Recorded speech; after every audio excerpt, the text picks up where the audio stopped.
When did you realize something was a blessing in disguise? Last year, I got fired from my dream job at a tech startup for attitude problems. Basically, I questioned why we were charging elderly people $200 a month for a meditation app that barely worked and crashed constantly. My boss called me into his glass office on a Tuesday morning. He said I wasn't aligned with company values and that my negative energy was affecting team morale. Translation: I cared more about our customers than our profit margins. The irony wasn't lost on me that a meditation app company was firing someone for having too much compassion. I was devastated. This was supposed to be my big break, working at a hot Silicon Valley startup.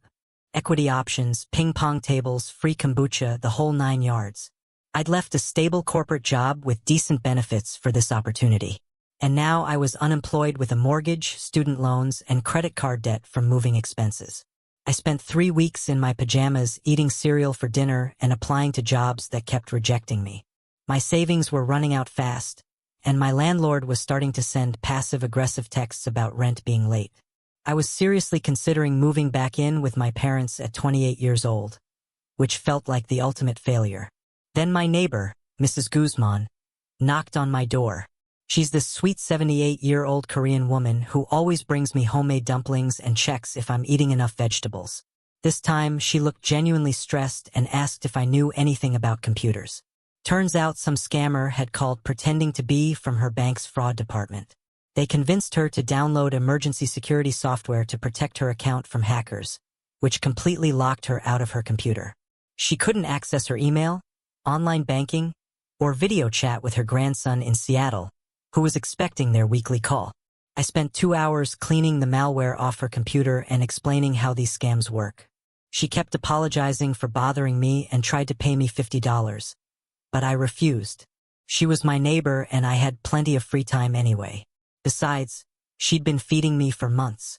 The next day, she brought 3 of her friends over. Same problem, different scammers. Apparently, there was a whole ring targeting seniors in our area with fake tech support calls. These people were losing hundreds of dollars to scammers and couldn't figure out how to fix their computers afterward. Some had been avoiding their computers for weeks out of fear. Word spread through her senior center like wildfire.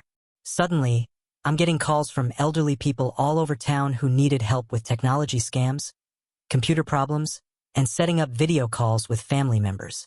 They were so relieved to find someone patient who could explain things in plain English without talking down to them or charging ridiculous fees.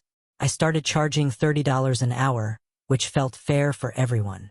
These people were incredibly grateful and would refer me to everyone they knew. Their adult children would call from other states thanking me for helping their parents stay connected and safe online. Some even sent me gift cards as appreciation.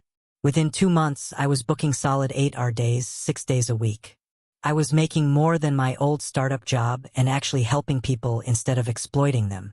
The work felt meaningful in a way that building another useless app never did. Every fixed computer meant someone could talk to their grandchildren again.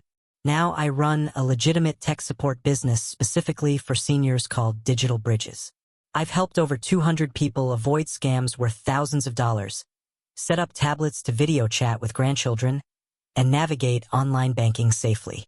I even started offering group classes at community centers on digital literacy. Last month, I hired my first employee, another laid-off tech worker who was tired of building apps nobody needed. We're expanding to 3 more cities and partnering with senior centers to offer free scam awareness workshops. I'm even writing a book about common tech scams targeting seniors. Getting fired for having a conscience led me to work that actually matters. And Mrs. Guzman still brings me dumplings every Sunday. Plus, she's become my unofficial marketing director by bragging about me to every senior citizen in a 10 miles radius. Best firing ever.